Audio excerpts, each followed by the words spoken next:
আমরা এমন অনেক মানুষ দেখতে পাই যারা বাঙালি, যারা কখনো স্কুলে পড়াশোনা করেনি বা যারা লিখতে পারে না বা পড়তেও পারে না, কিন্তু তারা কিন্তু খুব সুন্দরভাবে বাংলা ভাষায় কথা বলে।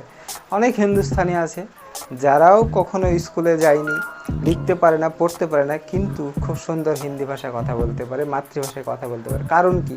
তারা সবসময় বাড়িতে ওর কাছ থেকে সেই কথাগুলো শুনছে এবং নিজে নিজে বলা অভ্যাস করছে।